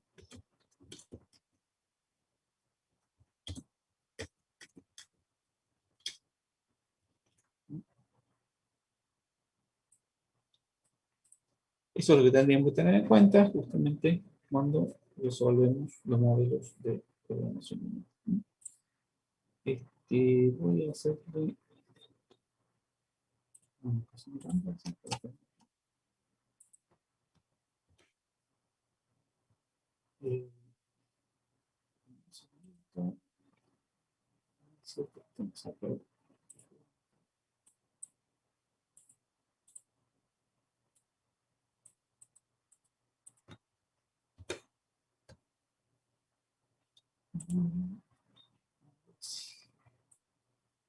Igual. Como verán, por ahí, si tú vas a pedir método gráfico, no le van a pedir hacer 50 restricciones. Por lo tanto, estar usando un software adicional para esas cosas no tiene a veces mucho sentido. No había algo que se me está moviendo eso. Bien. No sé si tienen alguna pregunta con respecto al método gráfico. El método simplex lo que hace en comparación con el método gráfico es trabajar en forma de vector, en forma vectorial, partiendo de, por ejemplo, la solución óptima inicial. Acá nosotros tenemos el punto 0, 0. ¿Qué dice el método simplex? Bueno, vectorialmente arma la matriz y el primer análisis que hace es, si yo tengo una solución en el punto 0, 0, ¿por qué vectores podría moverme? Y me podría mover haciendo positiva a x1, o sea, acá sería trabajar con el eje de las x, o hacer positiva x2 trabajando por el eje de las y. Es decir, acá lo que está buscando es hacer un cambio o una combinación lineal convexa. Un cambio en la solución a otra solución básica. Para cambiar desde una solución básica hacia otra solución básica. Entonces, lo primero que hace es analizar la solución inicial. Estamos en la solución inicial punto 0, 0. ¿Qué z me va a dar? Y me va a dar un z igual a 0. Ahora, si yo produzco algo de x1, ¿cuánto me aporta x1? Y a x1 me aportaba 8, ¿se acuerdan? Acá está el 8. Bueno. ¿Y x2 cuánto me aporta? Y x2 me aporta 6. ¿Qué me conviene usar primero? Y me conviene producir todo lo que pueda de x1. ¿Por qué? Porque me aporta 8. Entonces, eso es lo primero que hace el método simple. Como x1 me aporta 8, lo que voy a hacer es un intercambio desde el punto 0, 0 hacia algún vértice adyacente. El vértice adyacente sería este que está acá con el 4, 0, o este que está acá que es 5, 33, 0. De esos dos, ¿qué va a hacer? Si hubiera varios, de todos los vértices que hubiera, iba a haber uno solo que está dentro del polígono, que sería el primero que encuentre acá. En realidad sería el menor valor de la variable x, en este caso de x1. Entonces, ¿qué hace? Hace un intercambio y se pasa a esta nueva solución y calcula el nuevo valor de z. El z en este punto, fíjense que como era el punto 4, 0, es fácil de calcular porque sería 8 por 4, 32, más 0 sería 32 el z en el punto 4, 0. Y bueno, ¿qué dice? Y bueno, hay un método simple que dice, o puedo modificar, seguir trabajando sobre la variable x, pero probablemente no me convenga, o puedo trabajar sobre la otra recta, que en este caso sería la que pasa, lo que estaba, la primera que habíamos hecho, creo que era la de 40, si no me equivoco. Entonces, ¿a qué tendría que hacer? Si yo me muevo por la recta del eje X, lo que haría es volver al punto 0, 0, o sea, empeoraría mi resultado. Si me muevo por la otra recta, podría ir a este punto o a este punto y mejoraría mi resultado. Entonces, hago un intercambio. Voy al punto este o voy al punto este. El método simple va a elegir el más cercano, que sería este. Ahora, hago el intercambio, calculo el nuevo valor de z y a partir de acá digo, ¿qué me conviene? ¿Me conviene ir a este punto o me conviene ir a este punto? Como en este caso no me va a convenir porque me va a dar resultados peores, voy a decir que es solución óptima. Bueno, eso es lo que hace el método simplex. Lo que pasa es que lo usamos no para dos variables, sino que lo usamos para más de dos variables generalmente. Cuando tenemos más variables, es mucho más difícil verificar. Si le falta 3, normalmente se podrían. Ya más de 3 es muy complejo. Entonces, eso hace el método simple. Con lo cual, ¿qué necesitaríamos saber? Y saber combinación lineal convexa de vectores, por ejemplo. Ese es uno de los archivos que tienen disponible en el aula virtual. Estoy tratando de borrar todo el... combinación lineal convexa de vectores. Por ejemplo, yo tengo un vector. En este caso, teníamos una solución para este vector. Sería decir 10, 20, 0 y 0. En forma vectorial lo podemos poner como 10, 20, 0, 0. Y si quisiéramos otra solución factible, tendríamos, por ejemplo, x. ¿Cómo sabemos que es factible? Ir reemplazando los valores por problema, por ejemplo. Si x1 vale 10 y x2 vale 20, sería 10 más 40. Si x1 vale 10, y acá tendríamos 50.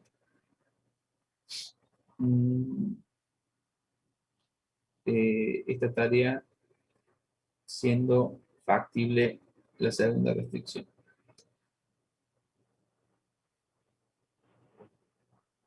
Es una solución. Ahora, si tenemos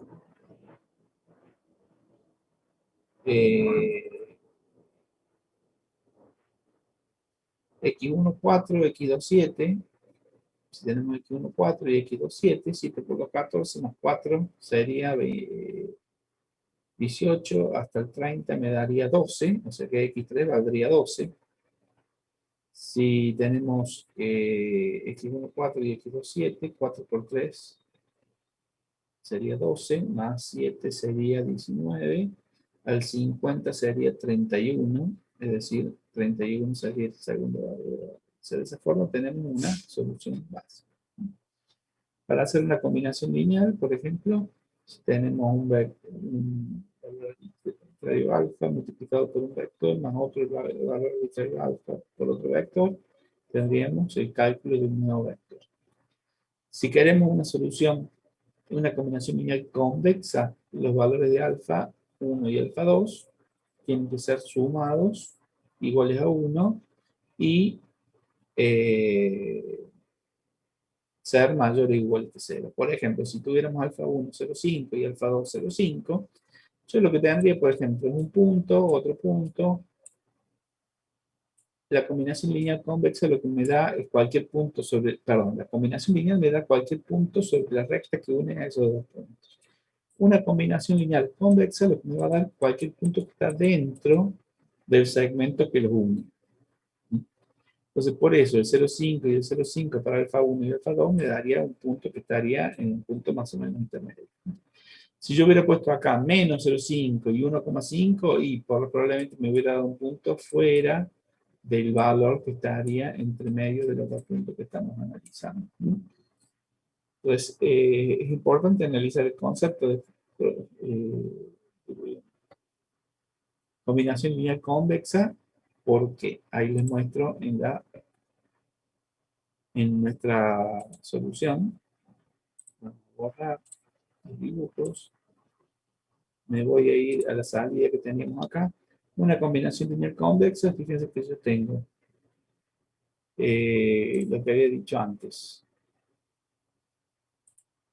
Un punto acá y un punto acá. Eso me va a dar cualquier punto que esté entre medio, ¿sí? Ahora, si yo tengo un punto factible acá y un punto factible acá, cualquier valor que esté entre medio yo lo voy a poder demostrar como un punto que es factible. Esto es lo que se llama teorema 1 de programación lineal, que es uno de los teoremas que necesitamos, ¿sí? Si yo tengo un punto acá, sé que cualquier punto que esté entre medio, o sea, cualquier combinación lineal convexa de esos dos puntos, va a ser una solución factible. Teorema 1 de programación lineal. Ahora, si yo tuviera un punto factible y otro que no es factible, y no sé, no puedo decir nada porque va a dar algún factible y otros no factibles. Si la combinación no es convexa, o sea, si tomo valores de alfa que no sumados no dan 1, o sumados dan 1, pero alguno es negativo, y me va a dar un valor en cualquier otro lado que no me interesa. Desde el punto de vista de programación lineal, lo interesante es trabajar sobre un polígono convexo, en donde todos sus vértices o todas sus soluciones básicas son factibles. Y cualquier combinación lineal de esas soluciones básicas factibles me va a dar una nueva solución factible. Ese sería el teorema 1, que está descrito como teorema 1 en uno de los PDF que tienen en el. Volviendo a lo que sería el método simplex. ¿Cómo se hace? Esa es una cosa en cuenta. Lo vamos a explicar rápidamente porque el problema que estaba mostrado era muy fácil. No me acuerdo dónde estaba, acá. Bueno, ya pasa. Lo primero que teníamos que hacer, había dicho, el método simple consta de dos partes. Primera, armar la primera tabla inicial para trabajar con método simplex. Para eso, lo que tengo que hacer es convertir el problema agregando variables de holgura. Yo tengo un poquito más adelante dicho eso. En este método gráfico ya vimos antes. Vamos al método simplex. Entonces, lo primero que tenemos que hacer es agregar las variables de holgura. Luego, acá está. Después vuelvo a esa página anterior que estaba la combinatoria, ya les digo que lo es. Entonces, si tenemos el problema de programación lineal, agregamos variables de holgura para conseguir las igualdades. Y, bueno, cuando negatividad las variables, en la función objetivo las variables de holgura iban con coeficiente 0. Bien. Teniendo este problema, fíjense que este problema tiene n variables, le vamos a llamar, en este caso 4 variables, y m restricciones, tiene 2 restricciones. Bueno, ahí, teniendo en cuenta esa descripción, hay una forma de saber cuál es la cantidad máxima de soluciones básicas posibles. ¿Qué sería esta combinatoria?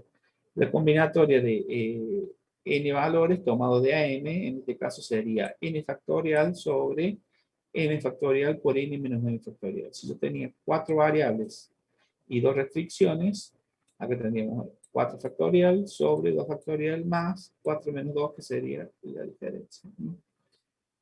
Esto me va a dar 6 soluciones básicas. Si yo me voy al gráfico, fíjense que tendríamos una solución básica.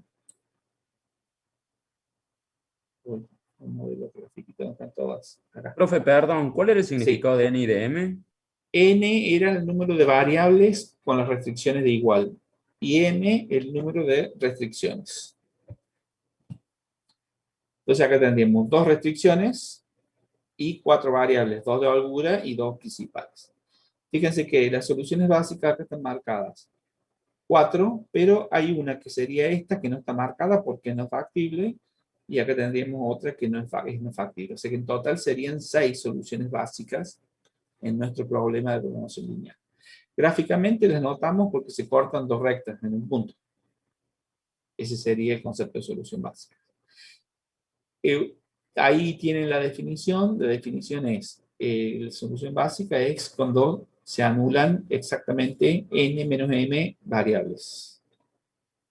O más de n menos m variables, si quiero otro tipo de solución básica. Tiene una clasificación de solución básica que sería básica no degenerada, cuando se anulan exactamente n menos m variables, o degenerada cuando se anulan más de n menos m variables. Gráficamente, una solución es degenerada. A ver, vemos primero la no degenerada. Si yo tengo 2 restricciones, ahí tendría una solución básica no degenerada. Pero si en un punto se me cortan 3 restricciones, esa sería una solución degenerada. ¿Por qué? Porque se anulan más de n menos m valores en el conjunto del sistema de programación lineal, de restricciones de programación lineal. Eso sería revisar un poquito los conceptos que tenían, pero bueno, en realidad con lo que acabo de demostrar les alcanzaría. Teniendo entonces el número de variables y el número de restricciones, yo sé que voy a tener 6 soluciones básicas. ¿Cómo podría analizar las soluciones básicas por separado? Y haciendo una tablita y dándole los valores. Si x1 vale 0 y x2 vale 0, solución básica. Si x1 vale 0 y x3 vale 0, solución básica. Si x1 vale 0 y x4 vale 0, solución básica. Si x2 y x3 valen 0, si x2 y x4 valen 0, es decir, hago la combinatoria de todas las posibilidades. El problema es si tengo 1000 variables y 10.000, no, si tengo 1000 restricciones y 10.000 variables, que no voy a poder hacer la lista de las combinatorias, en este caso, que me haría falta. Por otro lado, acá vemos, por ejemplo, todos los valores de la solución básica. Fíjense que acá estamos teniendo una que me da un valor para x3 de menos 40 tercios. Y eso es fácil verla, ¿por qué? Porque en el gráfico, o me está haciendo referencia a este punto, o me está haciendo referencia al otro punto que está por acá arriba, que está fuera del polígono. Es decir, si una variable de holgura me da con valor negativo, la solución no es posible. Básica sigue siendo, pero no posible. Pero bueno, justamente es porque está fuera del polígono de soluciones posibles. Bien. Por ejemplo, otro eso que tenemos ahí. Entonces, el método simplex, justamente, en vez de hacer el listado de todas las soluciones posibles, solo ve las que forman el polígono. Entonces, ¿cómo hacemos con el método simplex? Como dije primero, tendríamos que tener armado el problema con variables de holgura. ¿Qué tenemos que tener cuidado? Que en el lado derecho siempre sean valores mayores o iguales a 0, que no haya valores negativos en el lado derecho. Si hubiera negativos, tendríamos que transformar, o sea, multiplicar ambos miembros por menos 1 para hacer el cálculo. ¿Por qué? Y fíjense que si yo acá tuviera, a ver, vean, lo primero que hacemos es buscar una solución básica inicial. Por ejemplo, cuando x1 vale 0 y x2 vale 0, acá nos quedaría x3 igual a 40. Si acá en vez de 40 hubiera sido menos 40, me diría x3 igual a menos 40. Y no puedo iniciar con una solución que tenga valor negativo en la variable. ¿Por qué? Porque la variable tiene que ser no negativa. Entonces, el requerimiento de transformar, si existe algún valor negativo en el lado derecho, transformarlo positivo multiplicando ambos miembros por menos 1, es justamente para partir con una solución básica inicial posible. Si ya lo tenemos eso en la primera parte o en la primera etapa del método simplex, lo que vamos a hacer es armar una tabla donde las columnas que vamos a tener serían los coeficientes C sub i, base, solución.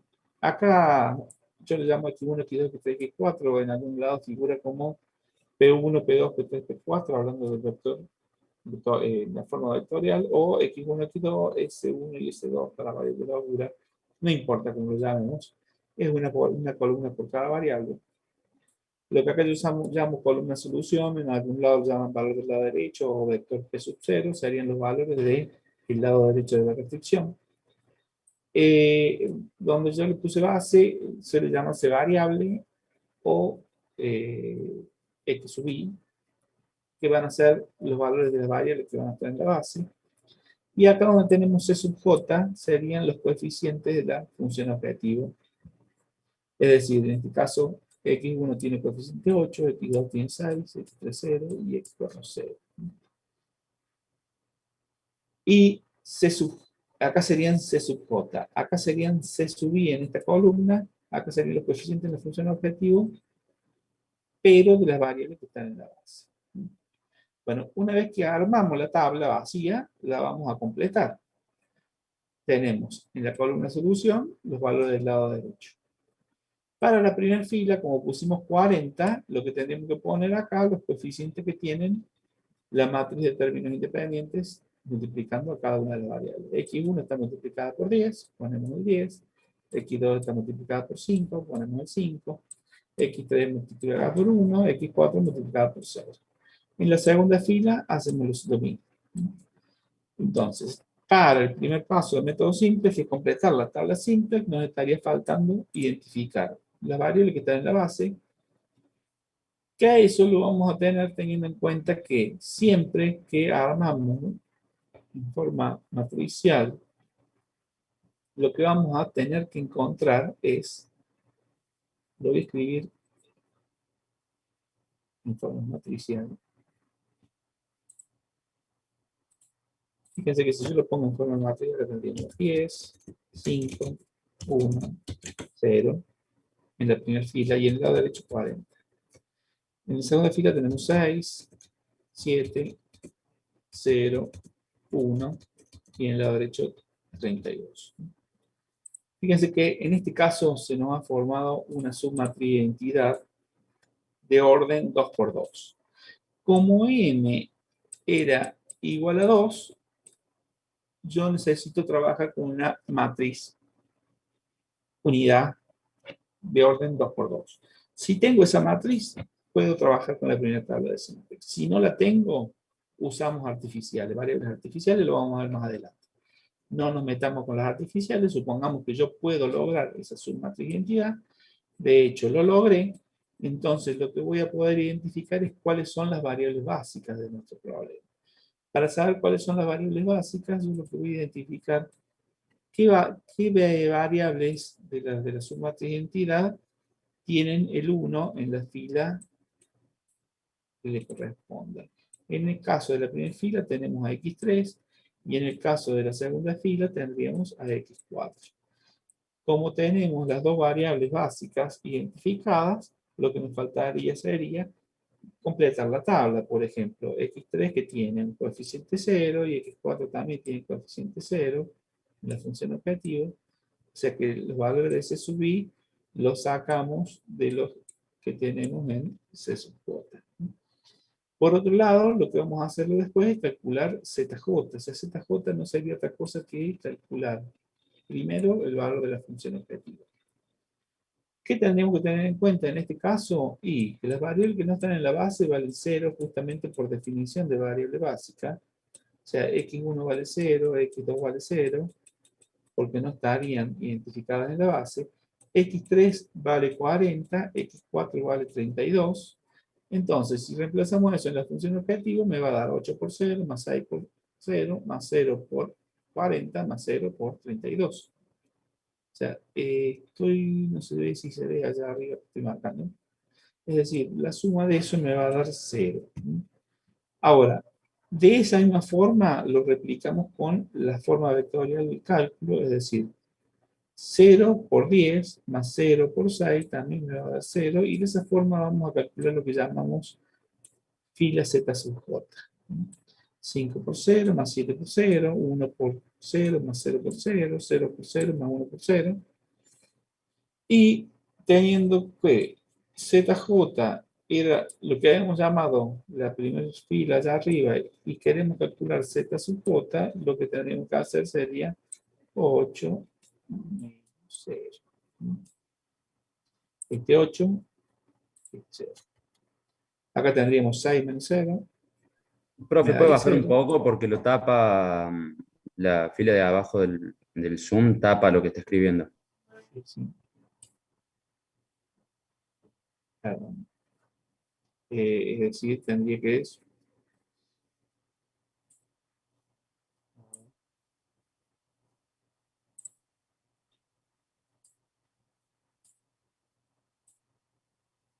no sé, ahí se ve, no, no se ve. Ahí se ve menos, así que no. Tendría que ampliar. Ahora sí, pueden verlo. Ahí. ¿Se alcanza a ver ahí? Sí, Sí, profe. profe, ahora sí. Sí, sí, sí. Si no, muevan la pantallita esa, creo que. Bien. De todos modos, justo ya terminaba esta tabla. Fíjense que acá me faltaba poner el 0. Último 0, me falta poner acá. Entonces, acá tenemos 0, menos 0, 0. Y acá hemos completado la primera parte del proceso del método simple, que sería armar la primera tabla o encontrar la primera solución básica de nuestro problema. La solución básica sería esta. Y el valor de z de esa solución básica sería ese. Ahora, ¿qué hace método simple? Ya entrando a la segunda parte del método simple, sería ver si es solución básica óptima o no, y si no lo es, encontrar la nueva solución óptima. Para eso lo que va a calcular son lo que llamamos valores de tita, el valor de tita. Eso lo calculamos como lambda sub i. Lambda sub i sería el valor de la solución, o la columna solución en la solución que estamos analizando. Y va, acá me daría, me daría, este es un 6, me salió mal dibujado. O no sé si lo dije bien o no, pero eso es un 6. 6 menos 0, 6. Bueno, lambda sub ij sería el valor el valor de la columna de la variable que querría ingresar a la base. Yo antes había dicho que me convenía x1, ¿se acuerdan cuando vimos el método gráfico? ¿Por qué? Bueno, la solución óptima en problema de máximo la vamos a encontrar cuando toda la fila CJ menos ZJ sea negativa o nula. En caso de mínimo, cuando toda la fila CJ menos ZJ sea positiva. ¿Por qué? Porque el CJ menos ZJ es cuánto mejoraría el valor de Z, o cuánto aumentaría el valor de Z, mejor dicho, si ingreso una variable a la base. Si ingreso x1 a la base, Z aumentaría en 8. Si ingreso x2, Z aumentaría en 6 por cada unidad. Y si x3 y x4 ya están, por eso tienen coeficiente 0. Es decir, entre 8 y 6 me conviene ingresar x1. Ahora, acá vemos que yo tengo esta columna, que le tendré que poner en otro color para que se vea diferente. Tengo acá esta columna. Este va a ser la columna de intercambio que yo tendré que tener en cuenta para que x1 ingrese a la base. ¿Qué quiere decir x1 ingrese a la base? Quiere decir que x1 se haga positivo. Pero para que x1 se haga positiva y yo vaya a otra solución básica, alguna de estas dos tiene que hacerse 0. Entonces, tendría que hacer 40 sobre 10. Fíjense que esto sería lo que llamamos lambda sub ij. Acá tendríamos 32 sobre 6. Esto me da 4. Esto me da 5, algo. 5,17 creo que era. Voy a mover rápidamente hacia el gráfico.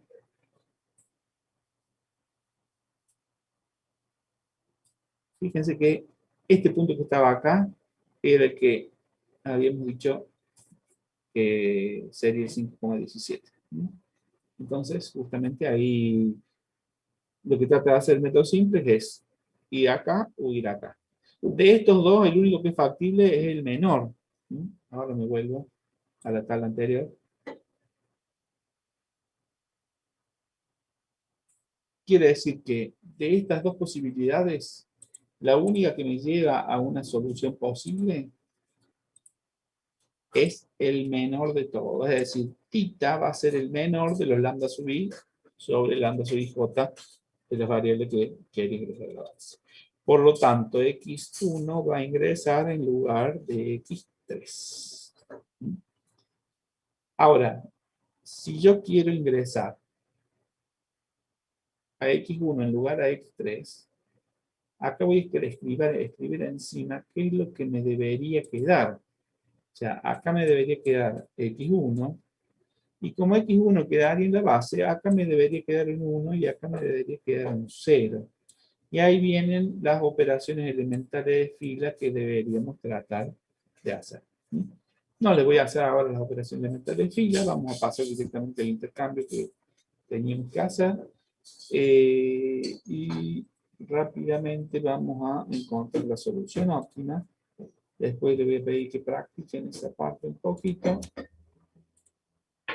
porque siempre es bueno que lo practiquen ustedes. Estoy copiando la pantalla.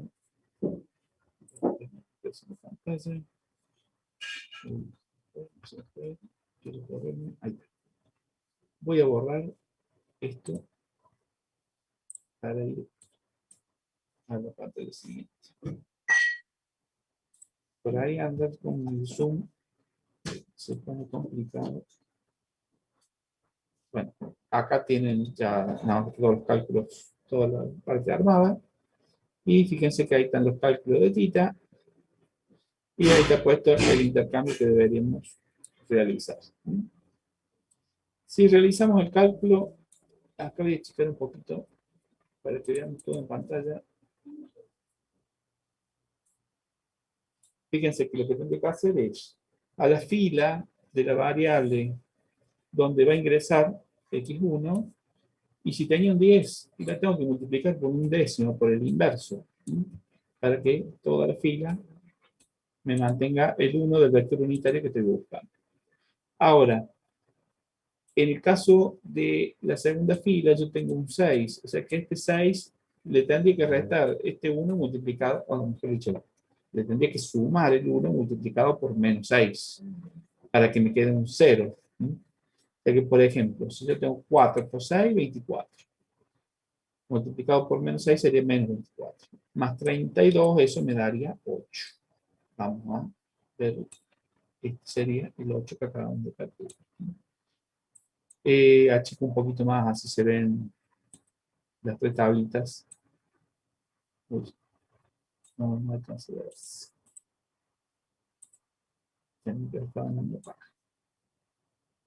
Bueno, ahí está. Si hago 1 por menos 6, más 6 me daría 0. Acá tenemos un 7. Un medio por menos 6 sería menos 3. Más 7, 4.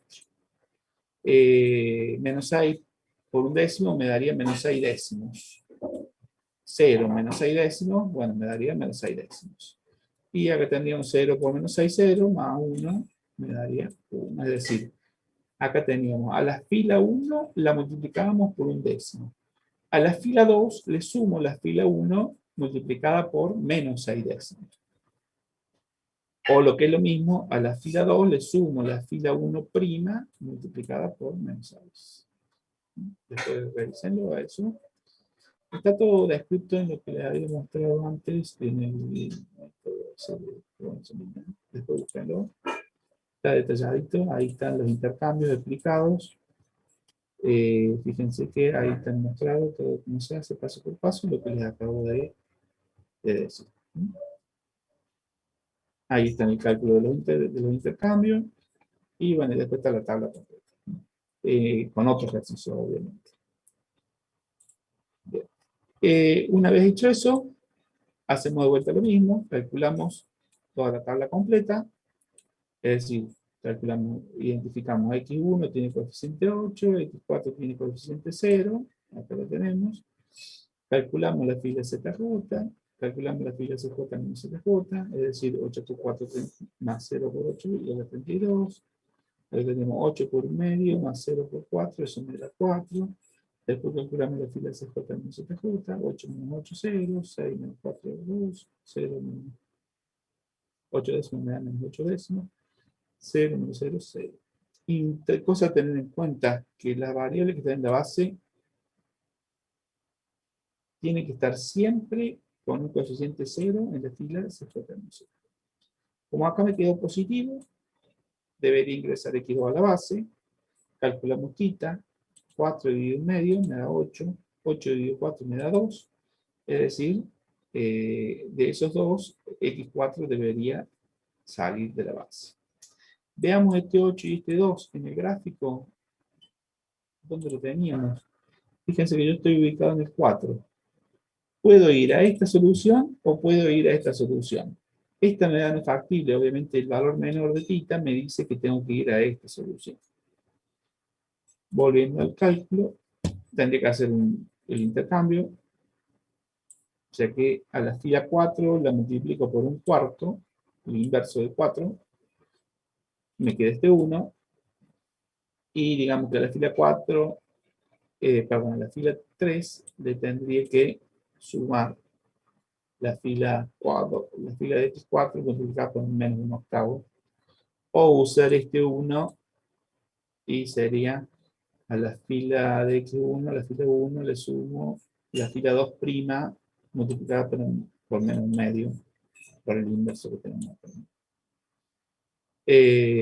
Hacemos la operación de incrementar de fila, luego calculamos, identificamos los coeficientes de la función objetiva, 8 para x1, 6 para x2, calculamos la fila ZJ, multiplicando, haciendo la suma producto de C sub I por cada una de las columnas, calculamos CJ menos ZJ, me dio todo negativo nulo, quiere decir que estaría en la solución óptima.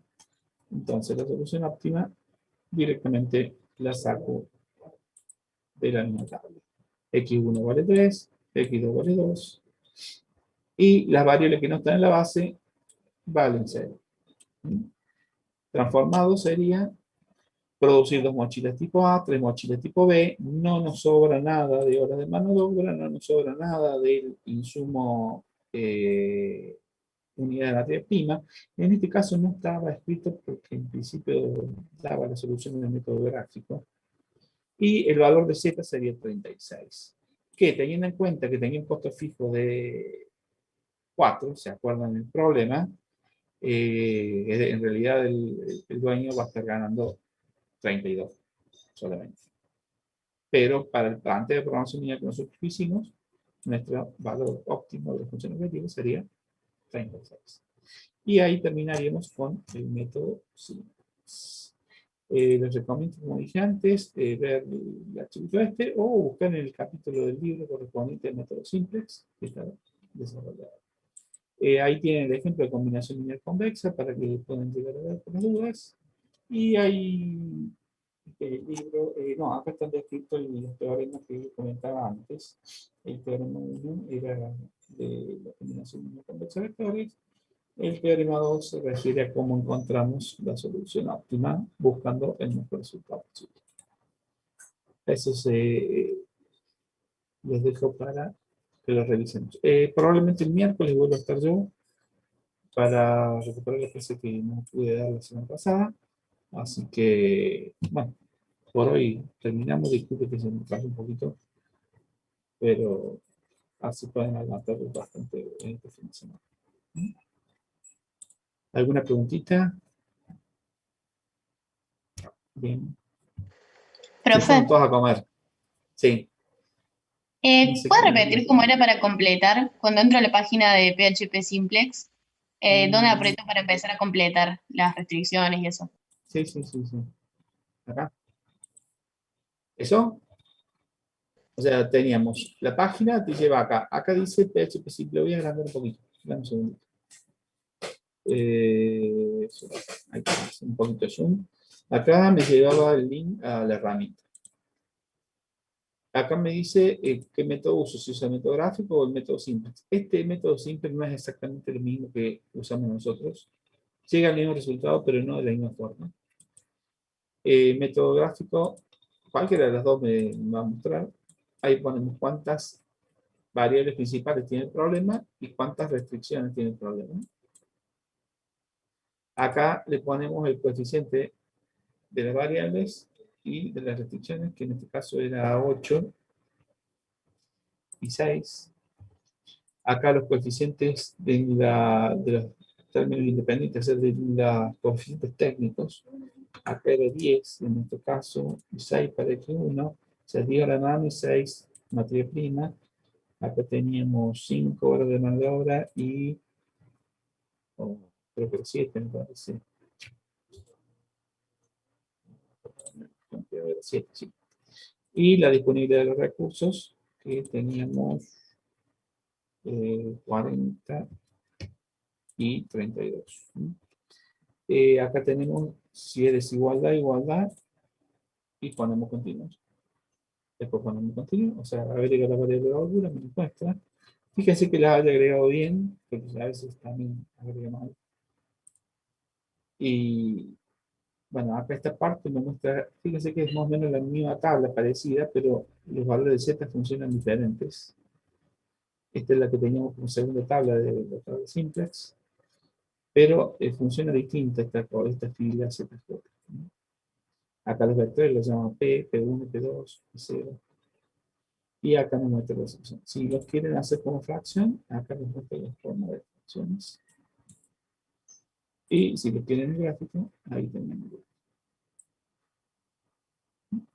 Eso es lo que me preguntaba, si no me equivoco. Acá abajo muestra la lista de todas las soluciones básicas. En rojo muestra las que no son factibles, en verde la óptima, y en blanco las que son factibles, pero no óptimas. También nos muestra fracciones y las fracciones. Bien, eso. Perfecto, profe, gracias. Bueno, una cosa, traten de usarlo sí, pero no para encontrar la solución, sino para verificar que encontraron bien la solución. Deberían por lo menos tratar de hacer aunque sea unos 10 gráficos, así les queda bien clara el método gráfico. A partir de ahí ya no sería necesario, pero por lo menos 10 gráficos, 10 tablitas de simplex. No hace falta que sean difíciles, sean chiquitas, pero que lleguen, porque lo importante es entender cómo funciona y encontrar qué dificultades tiene, porque por ahí valores negativos, valores, me refiero a los coeficientes. Por ejemplo, en la tabla de simplex, algo que no debemos encontrar nunca es que en la columna solución haya valores negativos. ¿Por qué? Y porque las variables no pueden ser negativas. O sea, eso se van a dar cuenta cuando se equivocan, que si les queda un valor negativo acá, ¿qué pasó? Y es muy fácil. Si acá me dio un negativo, es porque me equivoqué cuando calculé el θ o cuando hice la elección de la variable que entra. O a veces lo que suele pasar es que toda la columna de una variable son todos coeficientes negativos o nulos. Bueno, ese es uno de los casos especiales, por ejemplo, el caso de solución que tiene problemas no acotados. Después vamos a verlo eso cuando veamos métodos simples con variables artificiales. Bien, ¿alguna otra preguntita? Si no tienen ninguna preguntita ahora, voy a dejar de grabar. Creo que si salió bien grabada, la podría publicar rápidamente por dudas. Porque la vimos bastante completa el tema, si no me equivoco. ¿Dónde está la opción? Acá está, detener la grabación. Bueno, chicos. Si no, nos estamos viendo en la próxima clase. ¿Tienen alguna preguntita? Me quedo casi un poquito más. Si no, nos vemos en la próxima clase. Saludos a todos. Que les vaya muy bien. Chao, profe, muchas gracias. No.